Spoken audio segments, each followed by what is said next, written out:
Iglesia Bautista Misionera del Talar le invita a escuchar el siguiente mensaje que edificará su fe.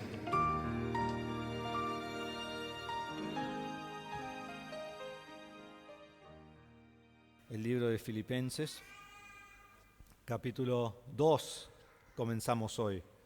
Hemos terminado el capítulo 1, hoy comenzamos con el capítulo 2 del libro de Filipenses. La Iglesia de Cristo siempre debe estar atenta a distintos ataques que puede y que sufrirá, que sabemos que sufrirá. Ataques que vienen de afuera de la Iglesia y ataques que vienen aún desde adentro de la Iglesia. En Nehemías, aunque no eran ellos parte de la Iglesia, ¿no? Era el pueblo judío, en Nehemías nos dice que el pueblo, cuando estaba construyendo los muros de Jerusalén para proteger a Jerusalén luego de su exilio de Babilonia, del cual volvieron después de 70 años, ellos estaban construyendo los muros y vinieron los enemigos de Jerusalén por temor a ellos para atemorizarlos, para que no terminen el muro, para que no lo puedan finalizar. Y se burlaron de ellos y dijeron, nunca lo van a poder terminar. Y a medida que iba terminando, conspiraron en luchar contra ellos, donde Nehemías tuvo que poner a todos los judíos trabajando y al mismo tiempo mirando a ver si alguien iba a atacar. Ni siquiera se iban a bañar, porque ellos estaban siempre en guardia.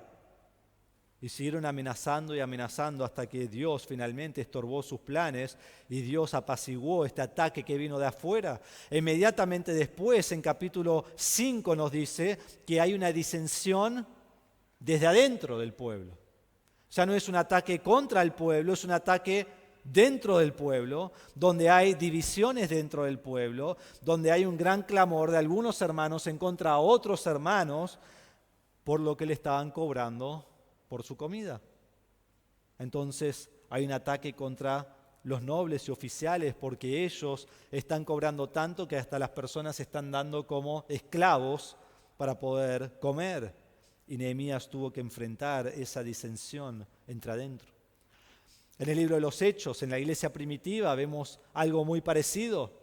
Vemos que la iglesia comienza en Hechos capítulo 2, en el día de Pentecostés, y desde ese momento vienen ataques desde afuera de la iglesia. Y Pedro y Juan salen a predicar el Evangelio y inmediatamente ellos son, en capítulo 4, apresados por los judíos. Y los ponen en la cárcel a ellos y un ángel los libra de noche, salen y siguen predicando y luego los busca el concilio, los traen al concilio y les prohíben predicar el Evangelio. Y los azotan y los golpean y les dejan salir y dicen, no prediquen más el Evangelio. Ellos siguen predicando. Cuando todo eso falla, en capítulo 6 vemos que hay disensión ¿desde dónde? No desde afuera en contra de la iglesia, sino dentro de la iglesia surgen problemas. Porque Satanás siempre usa esto, desde afuera y luego desde adentro.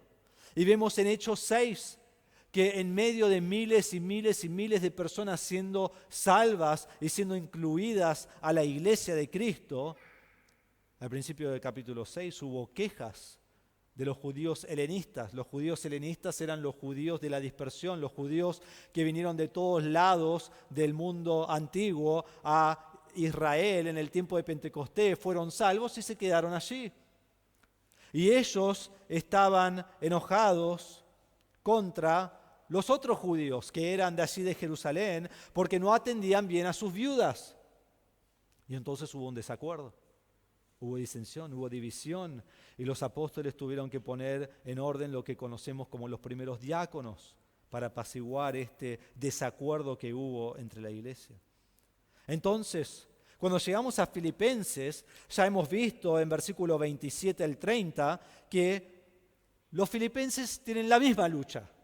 Pablo les ha dicho, estén unidos porque va a haber oposición de afuera que van a querer destruirlos. Y ahora vamos a capítulo 2, y los primeros versículos y vemos que no solo hay disensión, no solo hay lucha contra los de afuera, sino que hay división entre los de adentro. Entonces, antes que miremos en nuestro pasaje de hoy, que van a ser solo los primeros 2 versículos de Filipenses, quiero que entendamos que la división es algo que destruye. Es algo que destruye. Las divisiones son causadas por celos. Las divisiones en la iglesia son causadas por jactancia, por peleas, por orgullo. Ocurren cuando hay murmuración, cuando hay egoísmo, cuando hay vanagloria, cuando hay autosatisfacción. Son causadas por personas carnales. 1 Corintios 3:3 nos dice Pablo, ustedes todavía son carnales, pues habiendo celos y discusiones entre ustedes, andan como personas carnales, en divisiones. Entonces son causadas por todo lo que hay en nuestro corazón que tiene que ver con el egoísmo.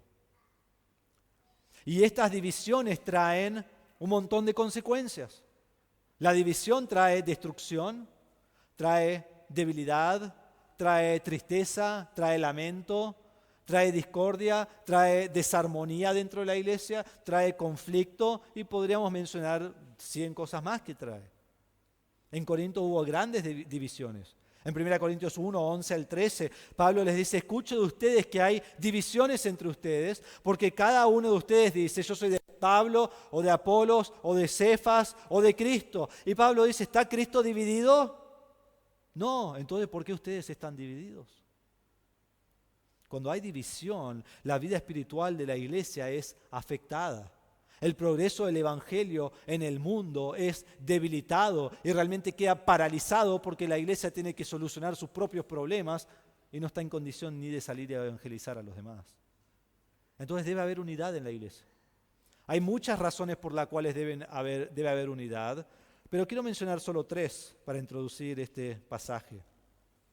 La primera razón que debe haber unidad es porque somos un cuerpo en Cristo. Somos un cuerpo. Cuando nosotros somos salvos, somos bautizados por el Espíritu Santo en el cuerpo de Cristo, dentro del cuerpo de Cristo. Y entonces somos todos miembros los unos de los otros. Pertenecemos todos el uno al otro. Todas las partes de mi cuerpo, desde mi pelo hasta la uña de mi pie, pertenece a mi cuerpo. Y todo tiene que funcionar junto. Y así es el cuerpo de Cristo. Entonces somos un cuerpo. Y como Cristo, segundo, la razón que debe haber unidad es que Dios nos llama a la unidad. En 1 Corintios 1:10, Pablo le dice a los corintios, les ruego en el nombre del Señor Jesucristo que todos se pongan de acuerdo, que no haya divisiones, que estén enteramente unidos en un mismo sentir y en un mismo parecer. Pablo dice algo parecido a los romanos. En Romanos 15 dice, les consuelo, dice que el Dios de la paciencia y del consuelo les conceda tener el mismo sentir, para que sean unánimes y a una voz glorifiquen a Dios. Entonces Dios nos llama a la unidad. Pero tercero también vemos que Dios demanda unidad en la iglesia porque vemos que la iglesia primitiva tenía unidad. Cuando la iglesia comenzó estaban unidos. Nos dice en Hechos capítulo 2 que se juntaban y continuamente estaban en la enseñanza de los apóstoles y en la comunión. Y nos dice más adelante que estaban juntos y tenían todas las cosas en común. Dice después que estaban unánimes. Dice después que la congregación de los que creyeron era de un corazón y una alma. No hay división ahí. Así es como debe ser la iglesia de Cristo. Ahora, ¿por qué Dios en su palabra enfatiza la unidad dentro de la iglesia? ¿Por qué es esto un énfasis para nosotros? Bueno, hay varios motivos, déjenme darle 2. Primero, porque divisiones surgen constantemente. Divisiones surgen constantemente. A menos que hayas estado en esta iglesia por 2 meses, si viniste de otra iglesia, si has estado acá por mucho tiempo o lo que sea donde hayas estado en tu vida, sabés que hay divisiones todo el tiempo. Si vivís en una familia, hay divisiones. Si perteneces a algún club de algo, hay divisiones. Si estás en el trabajo, hay divisiones. Somos personas que causamos divisiones, aunque siempre determinamos que los demás son los que están causando las divisiones, ¿no? Hubo división entre los discípulos. ¿Cuántas veces leemos en los evangelios que discutían acerca de quién era el mayor? Aún en Lucas, antes de que tomen la cena con el Señor y el Señor sea crucificado, ellos están teniendo un argumento entre quién es el mejor, quién es el mayor. Era orgullo. Había división entre la iglesia de Corinto, que ya mencioné, acerca de quién era el mejor líder. ¿Y a quién querían seguir? Entonces, Dios enfatiza la unidad dentro de la iglesia, primero porque divisiones surgen constantemente, segundo, porque somos egoístas. Ahora, no el que está al lado tuyo, no el que está delante tuyo, aunque también, sino vos, yo. Somos egoístas. Somos egoístas. Buscamos lo nuestro primero. Dios nunca tiene que decir en la Biblia, preocupate por tus cosas. No, porque ya estamos preocupados por nuestras cosas. Ya lo asume la Biblia. Nos enfocamos en nuestras necesidades, en nuestros problemas. Entonces debe haber un énfasis en la unidad, porque el egoísmo trae división. Entonces, cuando los hermanos son carnales, orgullosos, buscando lo suyo propio, esto lleva a divisiones, desunión, peleas, contiendas. Cuando los hermanos tienen amor, humildad, perdón, compasión, esto lleva a unidad, edificación, crecimiento. Entonces, cuando miramos en la iglesia de Filipos, que es la carta del cual estamos estudiando, que es a su iglesia, vemos que la iglesia de Filipos era una iglesia sana. Era una iglesia devota, era una iglesia amorosa, era una iglesia celosa por la verdad, era una iglesia ferviente en oración. Y vemos todas estas cualidades de ellos por lo que Pablo les escribe. No solo eso, pero esos fueron el gozo y la corona de Pablo, nos dice en capítulo 4, versículo 1. Y varias veces en el libro Pablo los alaba por su comunión en el Evangelio. Pero sí tenían un problema. Y esto era que había discordia en la iglesia. Y Pablo les habla de la unidad en versículo 27 de capítulo 1. Les habla de la unidad aquí en capítulo 2, realmente 1 al 11. Les habla de la unidad en capítulo 3, versículo 15 y 16. Y les habla acerca de la unidad en capítulo 4, 2, donde dice que hay dos hermanas que tienen que tener armonía, que tienen que tener un mismo pensar. Y entonces vemos que había disensión en Filipos. No creo que era una desunión muy grande, pero sí creo que había lo suficiente para que Pablo lo tenga que recalcar. O sea, no creo que era como en Corinto, pero sí era algo que Pablo tuvo que corregir. Entonces Pablo, con mucho amor, pero con mucha firmeza, corrige a la iglesia, da ánimo a la iglesia y da instrucción a la iglesia de cómo mantener esta unidad. Pero quiero que entendamos que estas divisiones no son divisiones doctrinales. Los filipenses tienen muy buena doctrina.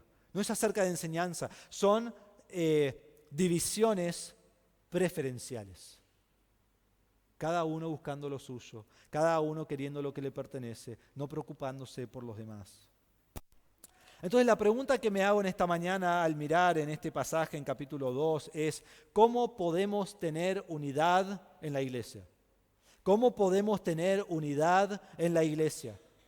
Y aquí creo que tenemos el pasaje más práctico en cuanto a la unidad en toda la Biblia, aunque otros pasajes hablan de unidad. Entonces vamos a ver en versículo 1 la razón de la unidad, en versículo 2 las características de la unidad, y la semana que viene en versículos 3 y 4 la forma de tener unidad, o sea, respondemos cómo logramos esta unidad. Y luego vamos a ver en otra semana, versículos 5 al 11, que esta unidad está basada en el ejemplo de Cristo, quien es humilde. Y realmente me tenté a empezar en versículos 5 al 11 y luego volver a versículo 1, pero por algo Dios lo escribió en esta manera, así que vamos a seguir el orden en el cual Pablo escribió.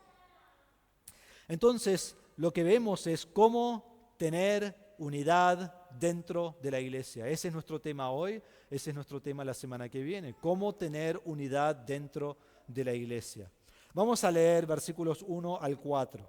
Dice Filipenses: por tanto, si hay algún estímulo en Cristo, si hay algún consuelo de amor, si hay alguna comunión del Espíritu, si algún afecto y compasión, hagan completo mi gozo, completen mi gozo, siendo del mismo sentir, conservando el mismo amor, unidos en espíritu, dedicados a un mismo propósito.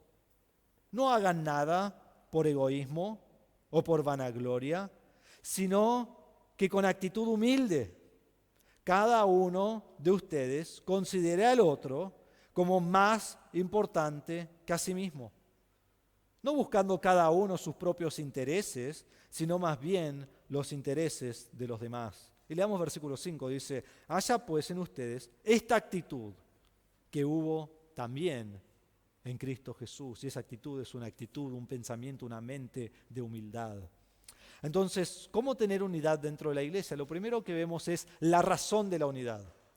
La razón de la unidad. Aquí en versículo 1 está la clave a por qué puedo tener unidad. Es la razón que nos da para tener unidad. Si no tenemos esto, no entendemos por qué la podemos tener. Entonces Pablo comienza y dice, por tanto. Y la pregunta que me hago cada vez que veo un por tanto en la Biblia es, ¿por qué? ¿Por qué dice por tanto? ¿A qué lo está conectando? Cuando yo digo por tanto, estoy hablando, haciendo referencia a algo que yo ya dije antes. Entonces él está uniendo este pasaje a versículo 27, donde él dice al final, que yo pueda oír que ustedes están firmes en un mismo espíritu, luchando unánimes por la fe del Evangelio. Lo está conectando a la unidad que ellos ya tienen que tener en el Evangelio, en la fe. Ellos debían estar unidos para batallar a los que le hacían oposición desde afuera y ahora tienen que estar unidos el uno con el otro, teniendo esa unidad dentro del cuerpo de Cristo, no tener desunión entre ellos. A veces cuando hay un conflicto que viene de afuera y tenemos un enemigo en común, es más fácil estar unidos. Pero cuando ya no tengo ese enemigo, a veces comienzan a surgir enemigos de adentro. Y a eso está hablando Pablo ahora. Entonces Pablo dice aquí, si hay. Él presenta 4 cláusulas, ¿sí? 4 cláusulas. Y estas se llaman en griego cláusulas condicionales. Y lo que hacen estas cláusulas es, asumen algo que es verdad por causa del argumento. Ahora decís, ¿qué significa eso? Bien, buena pregunta, déjame explicarlo. La forma en que leemos esto, en vez de si hay, porque nosotros vemos si hay como una probabilidad, pero lo que Pablo está dando es certezas. Lo podríamos leer mejor, porque hay.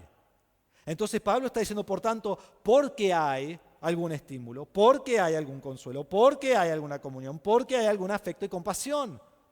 Porque tenemos esto, entonces Pablo va a decir, completen mi gozo, estén unidos. Y es muy interesante que este sí hay, Pablo lo repite las 4 veces, dando énfasis a que ya tenemos este resultado. Esto es algo que ya nos pertenece. Entonces, sabiendo que nos pertenece, vamos a vivir diferente. Él dice, completen mi gozo. Entonces, el primero es algún estímulo en Cristo, porque hay algún estímulo en Cristo. La palabra estímulo en griego es la palabra paraklesis, tiene que ver con uno que conforta, con uno que consuela, con uno que exhorta a otro con ánimo. No es la persona que va a otro cuando está tirado y le pega una patada. No es otro que cuando ve a alguien pecar va y lo único que hace es retarle. Sí, debe corregir su pecado, pero debe animarlo. Es uno que alienta a otro cuando está en tristeza y pone su brazo alrededor de él o ella y le ayuda y le anima. Y está allí con esa persona en su dolor. Hace un poquito más de un año atrás, ustedes recuerdan que yo me lastimé el hombro. Como saben, juego al hockey y no había ido a jugar en todo el año 2020 y era el último partido del año y dije, bueno, voy, ¿para qué, no? Y entonces fui y allí cuando estábamos jugando, hice una jugada, quedé entre 2 defensores y por alguna razón quedé en el aire, no sé si me pegaron o yo decidí saltar y mis brazos quedaron entre 2 personas y no pude hacer nada y caí sobre el hombro y hasta el día de hoy este hueso está así levantado, saludando todo el tiempo, ¿no? Que le digo a mi hija que lo toque y le da miedo, no lo quiere tocar. Cuando yo me caí, estaba en mucho dolor y cuando me levanté sentí toda una presión acá y casi me desmayo. No me podía levantar y empecé a transpirar y empecé a marearme. Y me acosté de nuevo. Mi equipo no vino afuera y dijo, qué tonto, cómo te caíste, ¿no? O decir, ¿dónde te duele? Y apretarme el hombro, ¿no? ¿Dónde duele? Justo ahí. O decir, bueno, si no hubieras hecho lo que hiciste, no te hubiera pasado. Sino que vinieron, me ayudaron, no me dejaron tirado, me levantaron, patinamos hasta afuera y me dejaron tirado afuera de la cancha para que sigan jugando. Pero estaba bien, yo necesitaba estar tirado porque si no me iba a desmayar y levanté las piernas y me ayudó eso. Terminó el partido y me acompañaron al hospital. Y me ayudaron. en medio de una dificultad física. Pero aquí estamos hablando de algo espiritual. Es la misma forma que debemos ayudar a otro y alentarlo y a consolarlo. La Biblia nos dice que Dios es nuestro Dios de todo consuelo, es el que nos anima en nuestra dificultad, en nuestra tristeza. 2 Corintios 1:3 dice: bendito sea el Dios y Padre nuestro Señor Jesucristo, Padre de misericordia y de toda consolación, el cual nos consuela en todas nuestras tribulaciones, para que también nosotros podamos consolar a los que están en cualquier aflicción, dándoles consuelo con que nosotros mismos podamos ser somos consolados por Dios. ¿Qué está diciendo? Dios me consuela en toda mi tristeza, para que después también yo pueda consolar a otros de la misma manera. Entonces debo darme cuenta que como yo consuelo a otros, es como Dios me consuela a mí. Y debo mostrar eso a otras personas. Pero no solo vemos que Dios nos consuela, sino que aquí vemos que Cristo es el que nos consuela, el que hace esta obra, el que nos levanta, el que nos anima, el que nos da toda clase de bendición, el que nos ayuda cuando perdemos ánimo. Pero no solo eso, sino que Jesucristo dijo antes de irse al cielo, antes de morir, en realidad le dijo a los discípulos: entonces yo rogaré al Padre cuando me vaya y les dará otro consolador, que es la misma palabra aquí, Paracletos. Otro consolador. ¿Y quién es ese? El Espíritu Santo, que mora dentro nuestro y nos consuela. Entonces esto es algo hermoso. Vemos que nuestro consuelo viene de la Trinidad. Dios el Padre, Dios el Hijo y Dios Espíritu Santo que está dentro nuestro. Entonces Pablo aquí, hablando solo de Cristo en este caso, dice: si hay algún consuelo.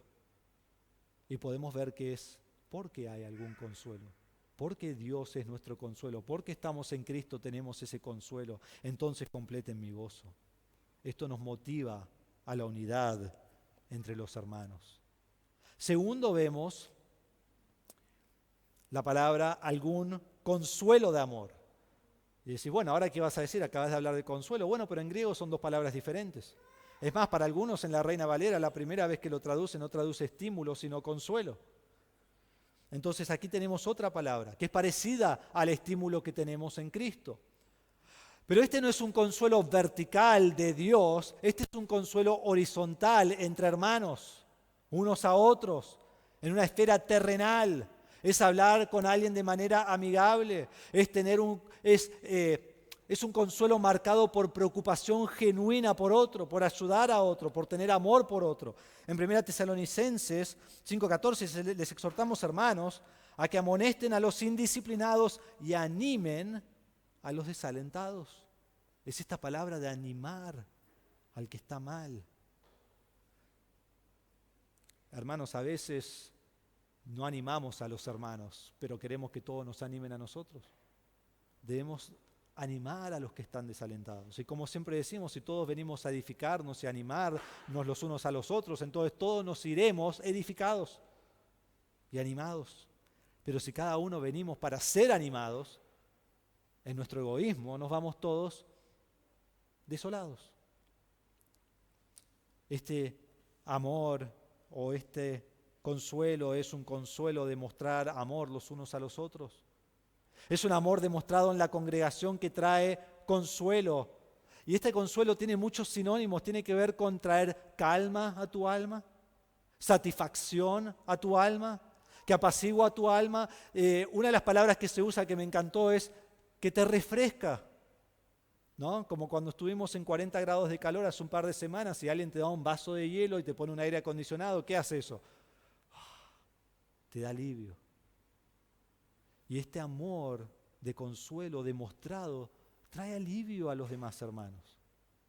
Y debo buscar esto en mis hermanos, demostrarle este amor. Y este amor incluye gracia, quizás no lo merecen, lo demuestro igual. Incluye misericordia, no les doy lo que sí merecen. Incluye perdón, incluye ayuda, incluye todo el amor que Dios nos demuestra a nosotros, que no merecemos. Y esto nos lleva a tener unidad. La tercera certeza que vemos aquí en versículo 1 es porque hay alguna comunión del Espíritu. Obviamente aquí está hablando del Espíritu Santo. Y nosotros tenemos una comunión muy íntima con el Espíritu Santo, muy íntima. Y de eso se trata esta palabra, de algo íntimo, donde estamos juntos, unánimes con este Espíritu. Es la palabra koinonía y es esa relación que tenemos con el Espíritu Santo. Ahora, ¿qué relación tenemos con el Espíritu Santo? El momento que nosotros somos salvos porque el Espíritu Santo nos regenera. El Espíritu Santo nos transforma. El Espíritu Santo nos hace una nueva persona, una nueva criatura. Tenemos un nuevo nacimiento. Nacemos de nuevo. Es lo que habla Tito 3. Es de lo que habla Jesús en capítulo 3 de Juan. Esto es lo que hace el Espíritu Santo. Y cuando el Espíritu Santo nos regenera, nos transforma, nos dice la palabra de Dios en 1 Corintios que el Espíritu Santo mora dentro nuestro. Él viene a morar en nuestro corazón. No en un momento más adelante, sino en el momento de la salvación. Y no solo eso, sino que nos sella con el Espíritu Santo, que demuestra que no podemos perder el Espíritu Santo, no podemos perder la salvación. Es para siempre. Somos sellados. Entonces, esta es la comunión que tengo con Él. Esto es todo lo que el Espíritu Santo hace por mí. Y al mismo tiempo, porque yo tengo el Espíritu Santo, me someto al Espíritu Santo. Leo su palabra y vivo de acuerdo a la palabra, sometiéndome a Él en todo. Y estoy lleno del Espíritu Santo, acudiendo a Él. Y estoy andando en el Espíritu Santo, de acuerdo a cómo Él quiere que ande en la palabra. Entonces es una comunión perfecta. Una relación cercana, sin igual en el Espíritu Santo, donde estamos compartiendo intereses mutuos. Esa es la comunión que tengo con el Espíritu Santo. Y si yo tengo el Espíritu Santo, y vos tenés el Espíritu Santo, y hemos sido todos bautizados por el Espíritu Santo en un solo cuerpo, entonces la relación que yo tengo con Él y Él tiene conmigo, nosotros tenemos los unos con los otros. Es una relación mutua, porque estamos unidos en un espíritu, nos dice Efesios 4:4. Entonces la comunión con el Espíritu Santo me lleva a la comunión con los hermanos. Este compartir íntimo que tengo con el Espíritu Santo es el mismo compartir íntimo que tengo con mis hermanos en la fe. Esto debe llevarme, y a nosotros, y a la iglesia, a la unidad. No solo eso, sino que cuarto dice, porque hay algún afecto entrañable, misericordia. La palabra afecto entrañable es una palabra que habla literalmente de las entrañas. De las entrañas. Es la palabra que se usa de cuando Judas va y se suicida y le salen las entrañas de adentro. Y habla, para los judíos era una palabra que hablaba de las emociones muy fuertes. Como que yo te digo esto desde lo más profundo de mi corazón. Eso era las entrañas. Esto es el afecto entrañable. Viene de lo más profundo de su ser, de su alma. Y la compasión es la preocupación por un hermano que tiene por otro, la misericordia que tiene. Que cuando a mi hermano le va bien, me gozo con él. Y cuando a mi hermano le va mal, lloro con él. Pero tantas veces, aún en la iglesia, me gozo cuando le va mal y estoy triste cuando le va bien. Y no debe ser así, nunca. En Romanos 12:15 dice, gócense con los que se gozan y lloren con los que lloran. Tengan el mismo sentir unos con otros. No sean altivos en su pensar, sino condescendiendo con los humildes. No sean sabios en su propia opinión. Hermanos, en este año que ha pasado hemos tenido momentos hermosos que hemos podido gozar con distintos hermanos por bendiciones que han surgido y han venido a sus vidas y ha sido algo hermoso. Y al mismo tiempo el Señor nos ha dado oportunidad de llorar con hermanos. Han pasado cosas muy difíciles en el 2021. Muchas pérdidas difíciles de distintos hermanos. Y Dios nos ha puesto para estar a su lado y llorar con ellos. Y animar a ellos. Y amar a ellos. En todo mostrando este afecto unos con otros. Y es algo hermoso porque es algo que compartimos de una manera hermosa en la iglesia. Entonces, nos hacemos esta pregunta, ¿tenés un estímulo en Cristo? ¿Tenés consuelo de amor? ¿Tenés comunión con el Espíritu Santo? ¿Tenés afecto y compasión? Y la respuesta, ¿cuál es? Sí, para todos, porque es la realidad de todo creyente. Pablo no está diciendo, si hay una posibilidad de esto, Pablo está diciendo, esto es una certeza. Entonces, ¿por qué podemos y debemos tener unidad? Porque la realidad es que sino por la realidad de que estamos en Cristo. Estamos en Cristo. Esta es la razón de la unidad. Porque estoy en Cristo, puedo tener unidad. Y porque estoy en Cristo, debo tener unidad. Entonces Pablo le dice en versículo 2, hagan completo mi gozo. Como dije, los filipenses son de gran gozo para Pablo, son su gozo y corona. Él tiene gozo por su cuidado de él, nos dice en Filipenses 4:10. Pero quiero que vean este punto que es muy importante. El gozo de Pablo no estaba completo. ¿Por qué?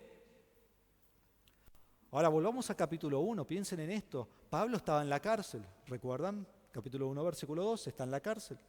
Mientras él está en la cárcel hay personas que están predicando el evangelio por envidia. No les importa si almas son salvas, predican para hacerle mal a Pablo. Y tercero, vemos que Pablo no sabe si va a vivir o morir. Y en medio de todo ese contexto, Pablo, ¿qué dice? Me regocijo y me regocijaré. Nada de eso le quita su gozo. Ahora, seamos sinceros con nosotros mismos. ¿Qué quitaría nuestro gozo? ¿Estar en la cárcel quitaría tu gozo? Seamos sinceros. ¿Que otros estén predicando el evangelio solo por envidia para hacerme mal te quitaría el gozo? Sé sincero. Si estoy en la cárcel y viene mi sentencia y yo no sé si voy a vivir o morir, ¿eso quitaría tu gozo? Mejor no respondamos, ¿no? Nada de eso quita el gozo de Pablo. Pero él dice acá, estén unidos, porque eso completa mi gozo. ¿Saben qué quita el gozo de Pablo? División y desunión dentro de la iglesia. Y entonces Pablo dice, completen mi gozo. ¿Y cómo completan mi gozo? No orando que yo salga de la cárcel, sino que ustedes tengan unión los unos con los otros y se amen unos a otros. Hermanos, la manera de completar su gozo era por la unidad, con un pensamiento, siendo uno, teniendo el mismo sentir, la misma mente, todos yendo en la misma dirección. Y hermanos, no es nada diferente hoy. El gozo más grande del pastor es que estés creciendo espiritualmente y estemos unidos los unos con los otros. Y ver a la iglesia marchar junta en unidad. Y hermanos, creo que esto es algo que nosotros vemos constantemente, es algo lindo. Y lugares donde lo notamos, cuando nosotros tenemos días de trabajo, que venimos el sábado y estamos trabajando, es hermoso ver la unidad. Y cada uno está trabajando con alguien diferente y está hablando de su semana y está hablando de distintas cosas y está teniendo esa unidad. Y después vamos arriba y compartimos un almuerzo juntos y estamos todos riéndonos y compartiendo historias y pasando un lindo tiempo. Y esa es una unidad que tenemos, aunque somos todos diferentes, en Cristo. Y es algo hermoso. Cuando termina la reunión, y a veces, no siempre, pero a veces termina la reunión 11:30 y nos quedamos hasta la 1. ¿Por qué? Porque tenemos esa comunión, esa hermandad en Cristo y queremos estar el uno con el otro y eso es algo hermoso. Es amor que se demuestra unos con otros y vemos que cuando hay necesidades, estamos tratando de suplir esas necesidades y ayudarnos. Esta unidad es lo que Pablo está hablando aquí. Entonces, en primer lugar, cuando hacemos la pregunta ¿cómo tener unidad dentro de la iglesia?, vemos la razón de la unidad. Y es por las 4 cláusulas que vemos allí en versículo 1. En segundo lugar, vemos las características de la unidad, que es hasta ahí donde vamos a llegar en esta mañana. Las características de la unidad. La unidad se logra al ser uno. Y voy a leer este versículo y quiero que vean el énfasis en uno, la misma cosa. Esta palabra que vuelve a surgir dice, hagan completo mi gozo, siendo del mismo sentir, conservando el mismo amor, unidos en espíritu, dedicados a un mismo propósito. El énfasis es en una cosa, en ser el mismo. Y deben tener el mismo pensamiento, el mismo amor, el mismo alma, dedicados a una mente, un propósito. ¿Cuál es este sentir? Bueno, versículo 5 nos dice, es el sentir que tuvo Cristo, que logramos por tener humildad. Entonces miremos el primero que dice aquí, sintiendo siendo del mismo sentir. Esta palabra es la palabra phroneo en griego y es la palabra que tiene que ver con el pensamiento. Es sentir, es tener una mente. Si lo vamos a decir literal, lo que Pablo está diciendo aquí es que tengamos una mente, que todos pensemos de la misma manera. Ahora, debemos entender que no todos piensan de la misma manera, ¿no? Padres e hijos no piensan de la misma manera, casi nunca. Matrimonios que han estado juntos por muchos años no piensan siempre de la misma manera y no hay gente más unida que ellos. En la iglesia no piensan todos exactamente de la misma manera. Pablo no está prohibiendo acá la diversidad. Todos vamos a pensar diferente en muchas cosas. Si yo digo de qué color querés pintar esta pared y le hago una encuesta, vamos a tener 30 colores diferentes. Es así.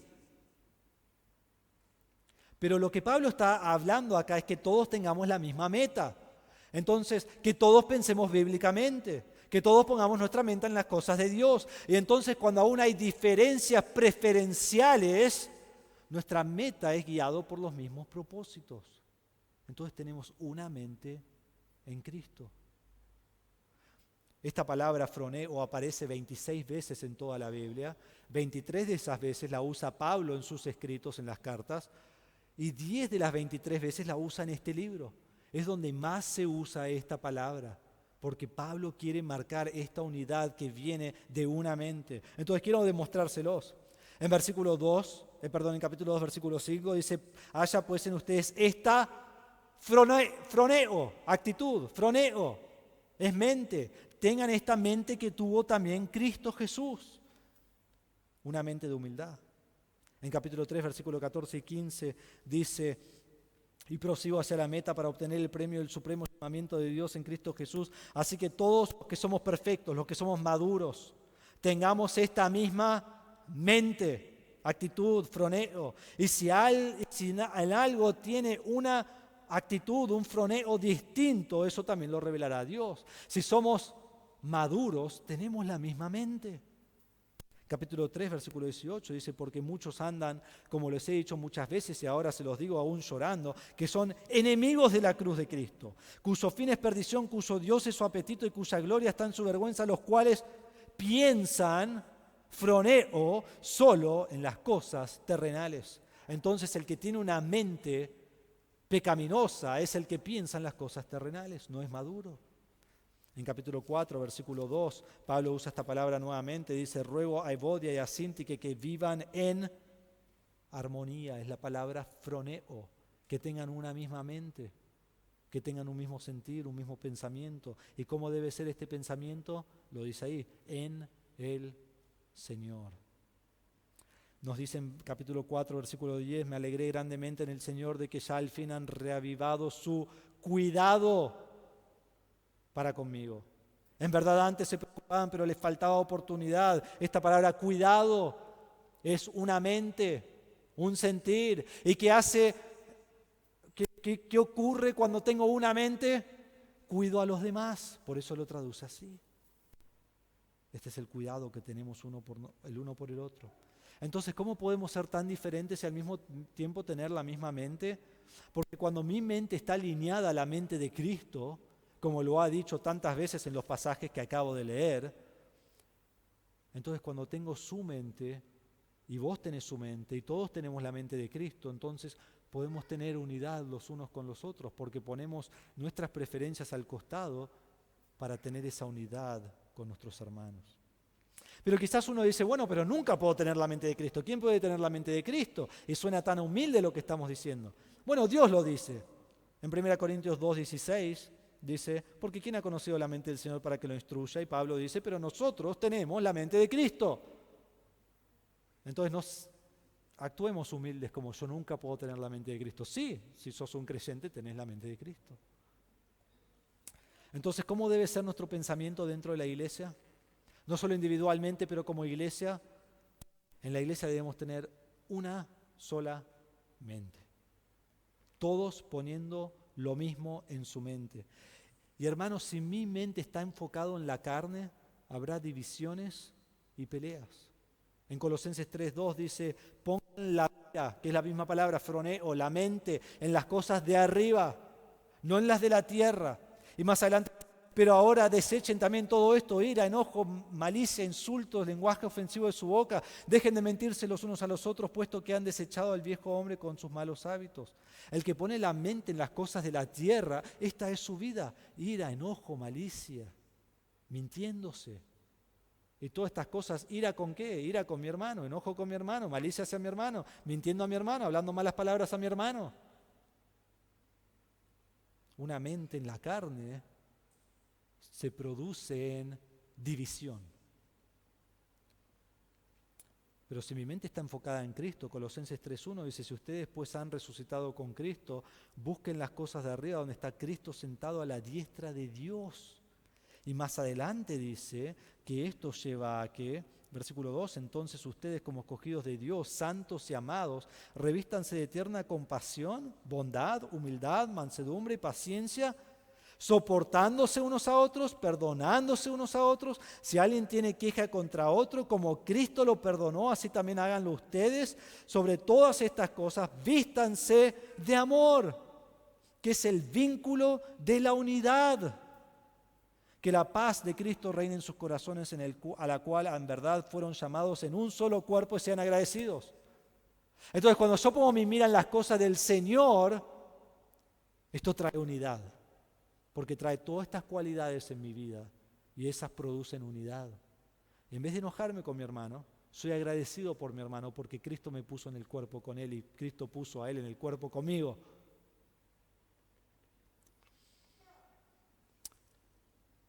Después de decir siendo del mismo sentir, dice conservando el mismo amor, o podría ser traducido teniendo continuamente el mismo amor. Este amor es el que fluye de una mente que agrada al Señor, que piensa en las cosas del Señor. Y es el amor, como leímos recién en Colosenses, que nos vincula a la unidad, que es más así la palabra, a la perfección.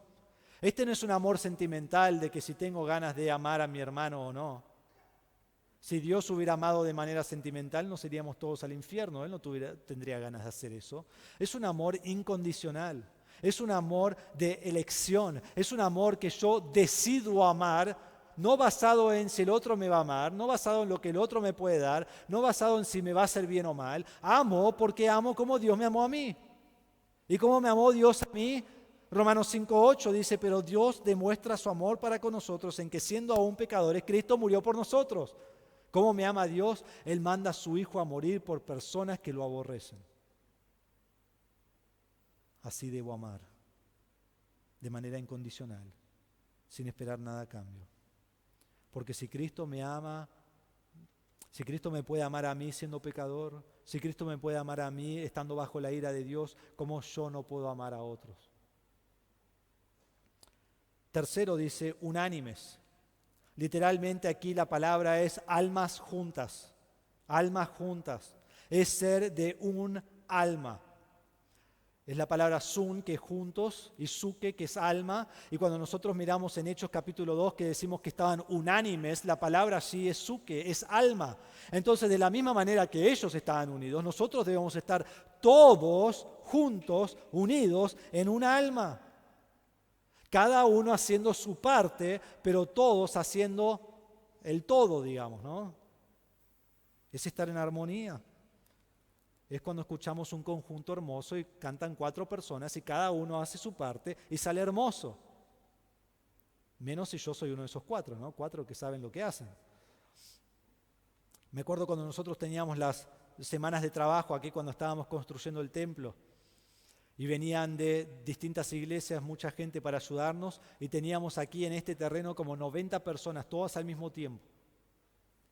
Y algunos estaban con los picos sacando tierra de un lugar. Otros estaban haciendo el cemento y la mezcla y todo el material. Otros estaban llevando el cemento a donde estás ahora sentado poniendo los pisos. Otros eran los que estaban poniendo los pisos y dejando todo liso, preparado el piso. Otros estaban levantando pared. Otros estaban picando piedra en 35 grados de calor, divertidos. Otros haciendo plomería, otros electricidad. Después las mujeres estaban, mayormente ellas, preparando la comida del mediodía y preparando fruta y jugo que traían a todas las demás personas trabajando bajo el sol. Y cada uno estaba haciendo su parte y milagrosamente nadie se lastimaba. ¿no? Con 90 personas trabajando todo al mismo tiempo. Pero juntos era toda una armonía.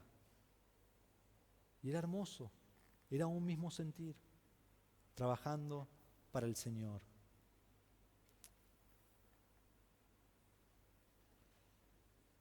Cuarto, dice aquí, dedicados a un mismo propósito. Hay muchas formas que se traduce esto en las distintas traducciones de la Biblia, pero muy interesante que la palabra aquí es froneo. La misma palabra que vemos al principio del versículo 2. Entonces Pablo está diciendo que seamos de un mismo sentir, de un mismo pensamiento. De la misma forma que empieza este círculo del pensamiento, lo termina también con pensamiento. Es tan importante que todos estemos pensando igual y nos movamos de la misma manera. Había una película cuando yo era chico que siempre miraba de los 90, era una película de hockey, y había un equipo que un entrenador tenía que preparar para competir. Y lo que pasaba es que había muchos egos en este equipo. Había muchos que lideraban el equipo. Entonces, como no jugaban en equipo, él los ató a todos juntos y le dice, bueno, muévanse juntos. Y uno decía, movámonos para la derecha, y todos empezaron a mover a la derecha. Y otro decía, movámonos para la izquierda, y todos se movían para la izquierda. ¿Y qué pasaba? Se caían. Y así pelearon y pelearon y pelearon y pelearon hasta que determinaron, movámonos juntos porque no nos va a desatar hasta que nos movamos juntos. Debe ser así que todos estamos yéndonos para la misma dirección, con la misma mente, pensando lo mismo.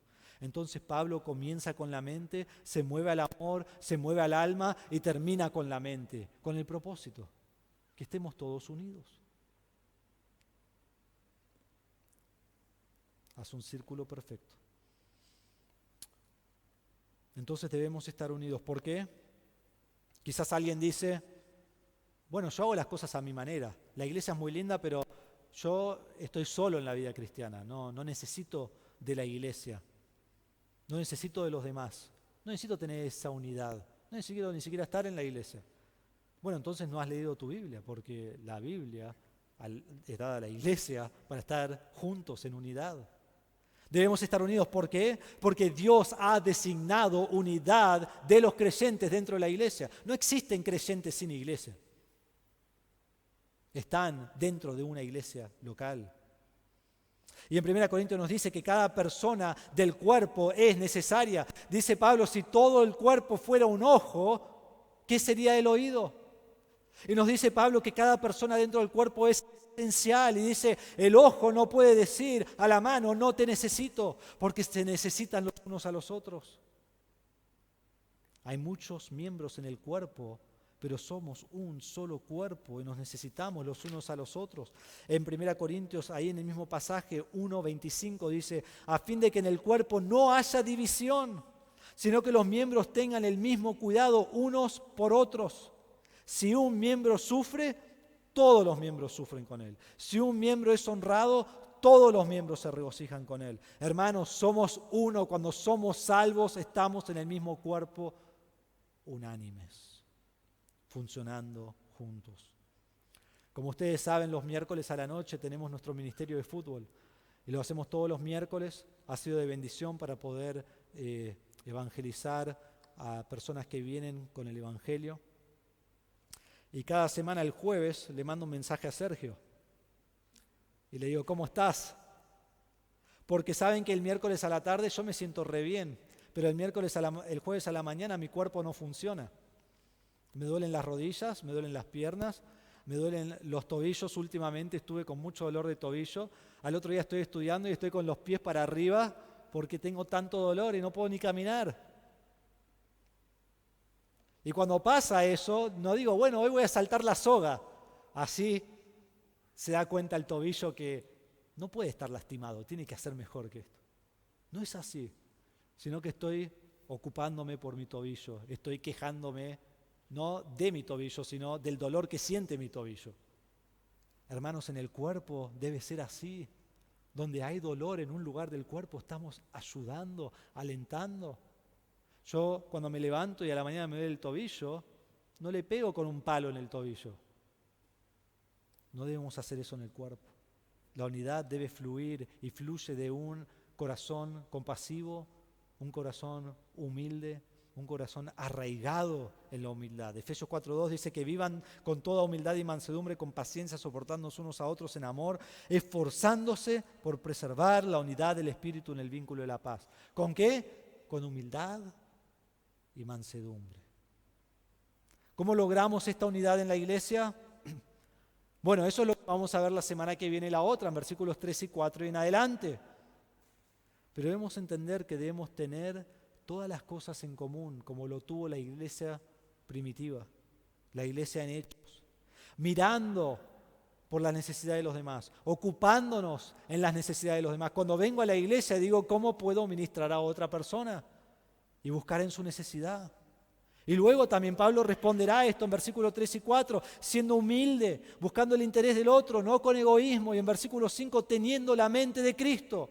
Hermanos, las divisiones vienen porque no somos humildes, porque no tenemos la mente de Cristo. Y eso vamos a ver en las próximas semanas. Entonces estemos alerta para mantener la unidad de la iglesia. Y yo creo que en nuestra iglesia tenemos muy hermosa unidad. Pero porque tenemos unidad hoy no significa que vamos a tener unidad mañana, porque depende de nuestra vida cristiana. Entonces guardemos la unidad. Cuando hay pecado lo enfrentamos, porque la unidad no significa que tenemos unidad y amor y si alguien vive en pecado y otro no importa. No, cuando hay pecado lo enfrentamos. Cuando hay un problema entre hermanos, lo resolvemos con humildad. Porque falta de unidad es un gran peligro para la iglesia y trae gran división. Entonces debemos ser de una mente, de un mismo sentir, de un alma, de un pensamiento. No puede haber rivalidades y competencia y jactancia, no puede haber murmuración y calumnia y celos, no puede haber desprecio de otros hermanos. Nuestra mente debe ser la mente de Cristo.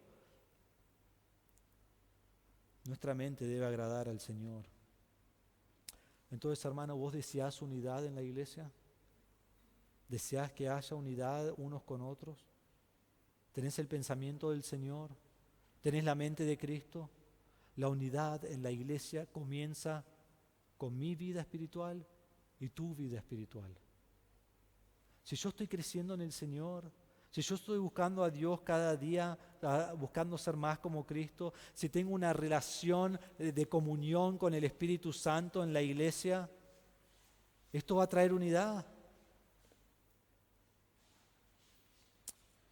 ¿Cómo logramos la unidad? Despojándonos de nuestro egoísmo, despojándonos de nuestra vanagloria y siendo humildes como Cristo es humilde. Entonces te pregunto, ¿estás dispuesto a poner tu deseo, tu placer, tu egoísmo, tu vanagloria, ¿no? Con todo lo que nacemos, nadie nos tiene que enseñar esto, así somos, ponerlo a un costado en la iglesia y revestirte de humildad que lleva a la unidad? Hermanos, la unidad es esencial para que Cristo continúe edificando su iglesia. Quizá vos estás aquí hoy y vos no conocés a Cristo. Quiero decirte que vos no estás unido al Señor. Vos estás separado de Cristo. Vos estás lejos de Cristo. Vos no sos hijo de Dios. La Biblia nos dice que tu fin es la muerte eterna. La muerte por tu pecado, y esa muerte es el infierno, y es para siempre, y no hay escape, y es lejos del Señor. Pero Cristo vino a este mundo a morir en la cruz por tu pecado. No hay salvación en obras, no hay salvación en ritos, no hay salvación por ser una buena persona, no hay salvación por ser parte de una iglesia, no hay salvación por bautismo, no hay salvación, llenar el renglón en blanco, no hay salvación por nada, menos Cristo. Y solo en Cristo hay salvación. Si yo creo en Cristo más algo, no es salvación. La salvación es 100% de Cristo. Cristo vino a este mundo, murió en la cruz por mis pecados, satisfizo la ira de Dios, fue sepultado, resucitó al tercer día en victoria sobre el pecado. Y la Biblia dice que todo aquel que se arrepiente de su pecado, que aborrece su pecado, que deja atrás su pecado y cree en Cristo y solo en Cristo para salvación, tiene vida eterna. Y entonces estás unido a Cristo, y entonces sos bautizado en el cuerpo de Cristo y unido a los hermanos. Pero para tener unidad en la iglesia, primero debes estar unido a Cristo. Y si estás unido a Cristo, debes someterte en tu comunión al Espíritu Santo y así tener comunión con los demás hermanos en unidad. Vamos a orar. Padre, te damos gracias por tu palabra en esta mañana. Padre, quizás hemos leído muchas veces estos versículos. No son difíciles de entender, pero Padre, cuán importantes son para cada una de nuestras vidas y para la vida de la iglesia. Padre, debemos reconocer que somos egoístas, que muchas veces buscamos lo nuestro propio. Y si creemos que no, debemos examinar y dejar que tú examines nuestro corazón como oraba David en el salmo que leímos hoy. Examina nuestro corazón y mostranos donde tenemos nuestro egoísmo. Quizás es nuestro tiempo, quizás es nuestro trabajo, quizás es nuestros placeres, lo que sea, Señor. Y Padre, que obres en nuestra vida. Que al estudiar tu palabra, al estar en comunión con los hermanos, al escuchar tu palabra proclamada en la iglesia, que comiences a obrar por medio de tu Espíritu Santo, a que tengamos un corazón de humildad y que oremos que nuestro sentir sea el de Cristo y que sea de amor incondicional y de misericordia y de gracia y de bondad hacia otros, de compasión hacia otros. Y tantas veces decimos, no lo merecen, como si nosotros mereciéramos algo. Padre, te pido que nuestro sentir sea Cristo, nuestra mente sea Cristo, y entonces completemos el gozo de esta manera de estar unidos unos con otros. Y cuando hay disensión, que tengamos esta humildad como la que veremos en unas semanas que tiene Cristo, y así tener unidad los unos con los otros. Padre, si hay alguien aquí que no te conoce hoy como su Salvador, que no se vaya de aquí sin conocerte, que no pueda dormir de noche sin conocerte, que esté ansioso por su alma, porque está agarrado de un hilo y cuando ese hilo se corte, cae al infierno para siempre. Y el que abre sus ojos en el infierno no tiene vuelta atrás. No hay esperanza para esa persona. No hay un purgatorio. No hay una segunda oportunidad. Y Padre, te pido que se arrepienta hoy, que ponga su fe en ti. Porque todo aquel que cree en ti como su Salvador, cuando muera, se levanta en la gloria del Padre, para siempre, para toda la eternidad, disfrutando de la gloria, del amor, de la gracia de Cristo, de Dios Padre, y para siempre en adoración a Él por los siglos de los siglos. Qué hermoso. Te pido, Señor, que salves a cualquiera que está aquí presente, que no te conoce como su Salvador personal. Te damos gracias.